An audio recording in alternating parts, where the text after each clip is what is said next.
have this.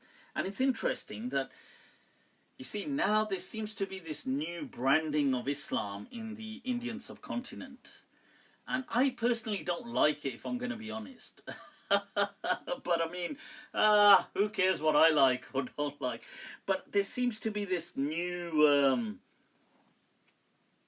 kind of this Arabization of the Indo-Pak Muslims. You see, people, you have to understand something. A few centuries ago, only a few centuries ago, India's overall economy was, it kind of rivaled something like an entire third of the globe. They were so wealthy. Now this is important because money always plays a significant role. Not only did they have a huge economy, when you look at Muslim numbers, so if we take, I mean, we could take the numbers today, I mean, you can read up the numbers historically. Muslims in just the Indian subcontinent, right, they themselves outnumber, they almost probably double almost the entire Muslims of all Arab nation states. Now that is something to just think about. That just in the Indian subcontinent, the Muslims there, the entire, what is it, 30 countries, Arab countries, the Indian Muslims are probably double that number in population. Now why is that? Why am I saying that?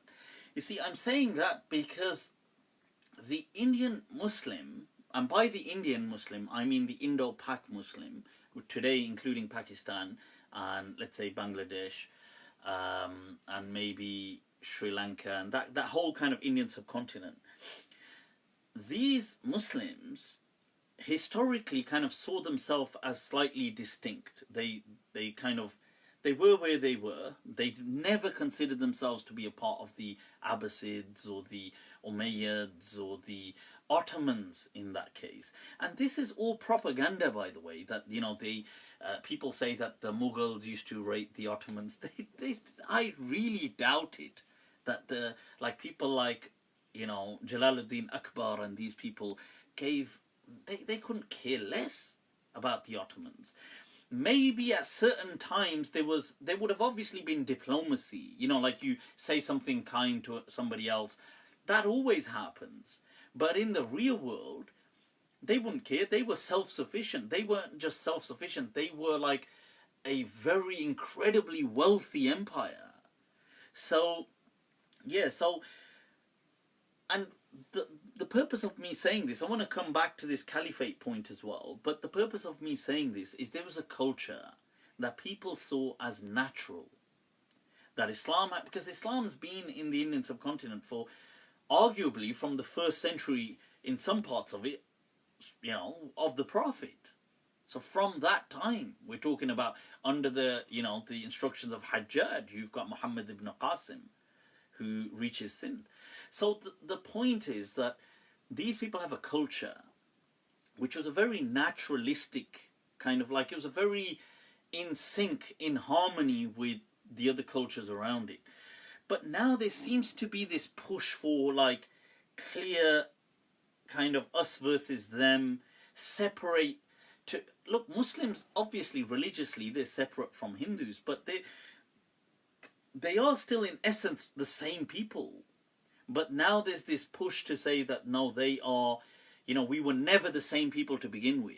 It's not that our forefathers were Hindus who converted to Islam. We were never you guys in the first place. And this is obviously, it breeds the kind of fascism that we have today, like in the rise in the far right in India.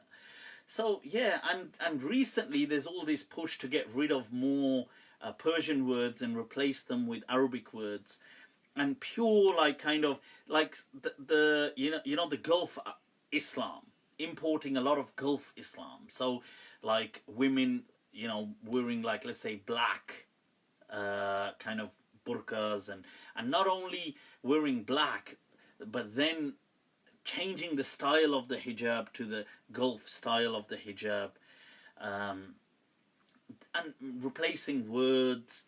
People refuse to say Khuda Hafiz anymore. They want to just say Allah Hafiz.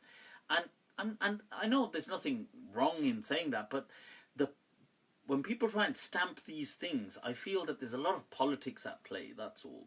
I personally don't like that kind. I think that things should be natural. You shouldn't try to impose things, that's all.